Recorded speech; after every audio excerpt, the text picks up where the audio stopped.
Hello all, welcome back to my YouTube channel అప్పు Shiva vlogs. ఈరోజు అయితే క్యాబేజీ పప్పు అండ్ క్యారెట్ ఫ్రై చూసేద్దాం. ఫస్ట్ అయితే క్యాబేజీ పప్పు కోసం 1 కప్ ఆఫ్ కందిపప్పును బాగా వాష్ చేసుకొని 2 కప్స్ ఆఫ్ వాటర్ యాడ్ చేసుకోవాలి.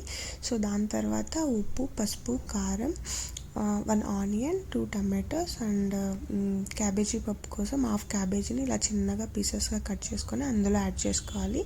తర్వాత నేను already 1 table spoon of chilli powder add చేశాను కాబట్టి 5 చిల్లీస్ అయితే యాడ్ చేస్తున్నాను. మీకు ఇంకా స్పైస్ కావాలంటే ఇంకొద్దిగా యాడ్ చేసుకోండి.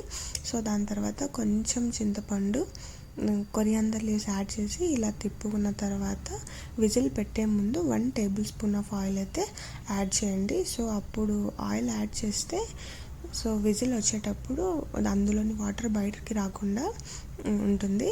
సో దాని తర్వాత 5 విజిల్స్ వచ్చాక స్మాషర్ తీసుకొని పప్పుని ఇలా మెదుపుకొని పక్కన పెట్టుకోవాలి. సో పోపు కోసం ఒక కడాయి అయితే తీసుకొని అందులో పోపుకు కావాల్సిన ఇంగ్రీడియంట్స్ వేసుకున్న తర్వాత ఒక ఆనియన్ అండ్ హాఫ్ వెల్లుల్లి, కరివేపాకు వేసుకొని బాగా బ్రౌన్ కలర్ వచ్చేంత వరకు వేయించుకోవాలి. సో మీరంతా క్యాబేజీ పప్పా అనుకుంటున్నారా? సో చాలా బాగుంటుందని నేను కూడా ఫస్ట్ టైం ట్రై చేస్తున్నాను. మీరు కూడా ట్రై చేసి నాకు ఖచ్చితంగా కమెంట్ చేయండి. సో ఇక్కడైతే ఇవి బాగా మగ్గిన తర్వాత ఇలా బ్రౌన్ కలర్ వచ్చిన తర్వాత పప్పులోకి అయితే యాడ్ చేసుకొని కలుపుకుంటే క్యాబేజీ పప్పు అయితే రెడీ అయిపోతుంది.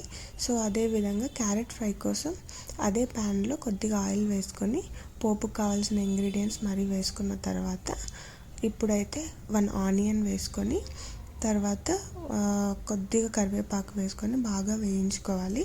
సో ఇది హాఫ్ వేయించుకున్న తర్వాత నేనైతే ఇక్కడ 5 క్యారెట్స్ అయితే చిన్నగా పీసెస్గా కట్ చేసుకొని ఇందులో యాడ్ చేసుకుంటున్నాను.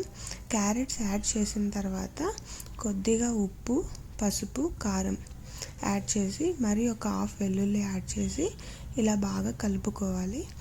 ఇలా కలుపుకున్న తర్వాత లిడ్ క్లోజ్ చేసి ఒక 20 మినిట్స్ వరకు క్యారెట్స్ బాగా మగ్గించేయాలి.